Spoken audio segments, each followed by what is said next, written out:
As many of you know, we at Faithful Fools do street retreats. Reverend Kay Jorgensen, who was social justice minister at this church, and I founded Faithful Fools nearly 22 years ago. As Faithful Fools, we live and work in the Tenderloin with the intention to foster personal and social change. As a street-level community, and through our Institute for Street-Level Learning. At least once a month, we invite people to retreat into the streets of the Tenderloin. Most retreats begin right here at the church, and we begin with the tossing of a ball of yarn, purple, back and forth to weave a web of connection. Not only with the people sitting in the circle, but with our questions and our assumptions, our fears, our personal experiences and curiosities and confusions, or whatever we come with that urges us to engage reflectively in the neighborhood that we are told to stay away from. As we weave the web, we are preparing ourselves to walk directly toward the mirror that reflects back to us human struggle and resiliency, sometimes our own, as well as the growing and ever more devastating consequences of social injustices and greed that is catapulting more and more people into hopeless situations. We set out for a reflective time in the streets with our mantra. If you know the mantra, you can say it with me. What holds me separate, what keeps me separated, as I walk the streets, what still connects me. So what led me to thinking about the foundational practice of street retreats at this time of Hanukkah?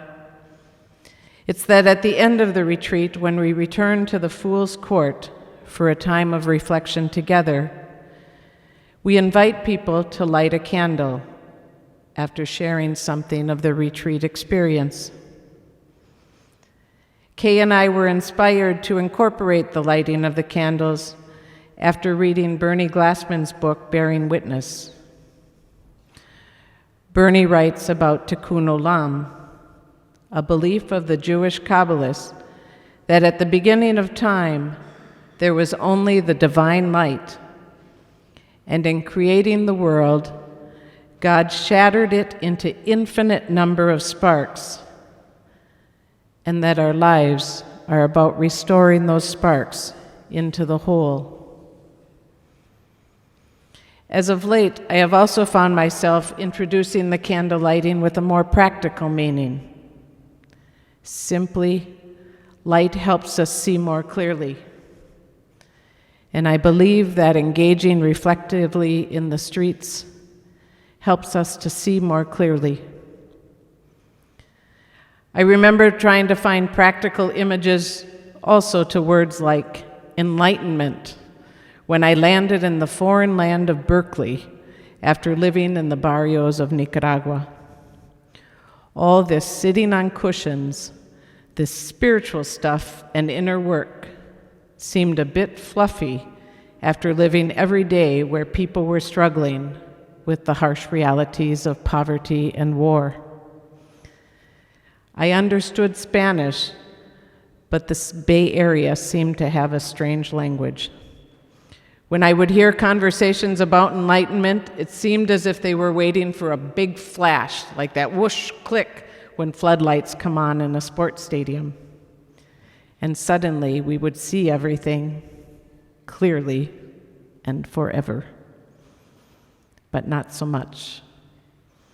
As I began working with my own teacher and began to look more intentionally and painstakingly at how I perceive myself and my experiences, my family, and this wide, wide, and wild world, and my humble place in it, I began to see that enlightenment is more like walking into dark, itty-bitty tiny cells, one at a time, and groping around for that thin cloth string to turn on a low-watt bulb, to just see a little bit more clearly where I was going, with a little more awareness and inner space to keep on walking forward. It's not an instant flash, it's endless work. I've done a lot of inner work and I've done a lot of street retreats, and I still have a lot of work to do. I will never have all the lights on to see with full clarity or certainty. Change comes at a glacial pace, whether working on my own behaviors and ways of thinking, or working for the social changes we long to bring about. And it is the experience of this hardly visible change that makes it possible for me to wake up and arise every day and to live with a steady, hopeful place with people who are struggling valiantly. So I will keep on walking the streets and keep on walking myself along with all of you and my neighbors and all the people that come to do street retreats. And we will keep lighting candles as we reflect, trusting that with every act and intention, we are gathering together the sparks of the shattered divine light, bringing the light back into wholeness, step by step, person by person. Happy Hanukkah.